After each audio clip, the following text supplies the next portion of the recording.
isang hayop na may katangi-tanging laki at lakas ang matatagpuan sa Asya. Mga oso na may madilim raw na nakaraan.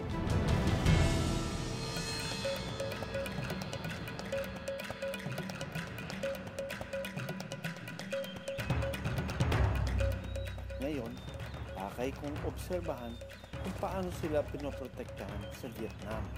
Nandito tayo ngayon sa Cat Tien Bear Sanctuary and makita mo, semi-wild yung kanilang enclosure, hindi na sa malilit na kulungan. May mga enrichment sila. Sa espasyong ito, binibigyan ng pagkakataon ang mga oso o moon bear na makapaglaro at makapag-ehersisyo. Malayong malayo sa naging kalagayan nila noon. Dati silang nakakulong sa maliit na kulungan para regular na magatasan ng abdo o bear bite.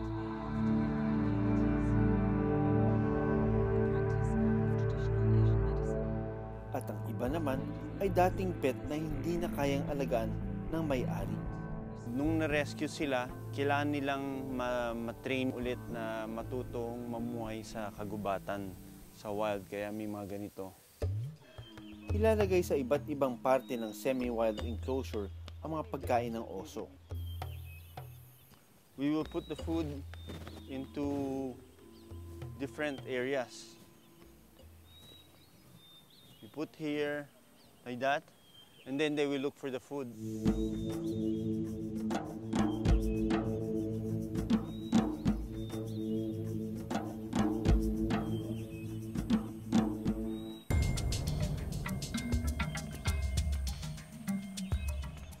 Ilang sandali lang. Ito na yung mga bear.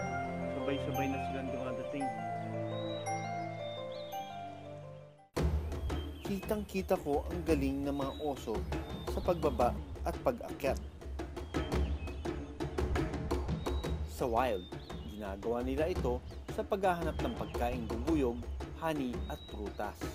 Siguro, yun yung magbibigay sa kanila ng excitement to look for their food.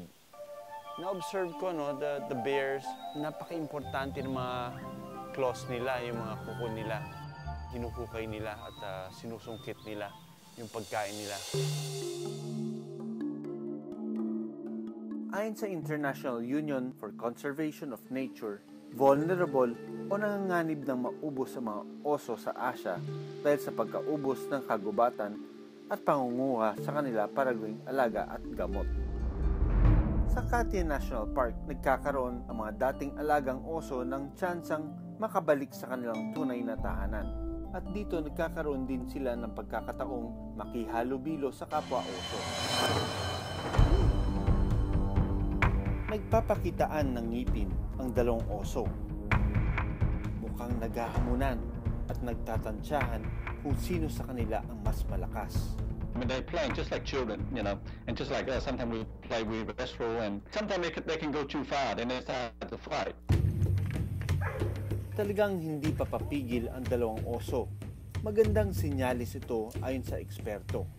It's sexually playing. You often see bears when they actually, fully recover and they start playing with each other. That's a very good sign. They're actually recovering from what happened to them on the bear farm.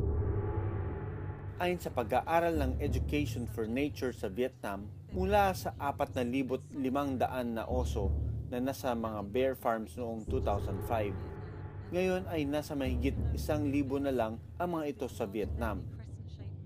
Mas kakaunti na rin daw ang tumatangkilik sa bear bile na pinaniniwalaan sa traditional medicine na gamot sa iba't ibang sakit.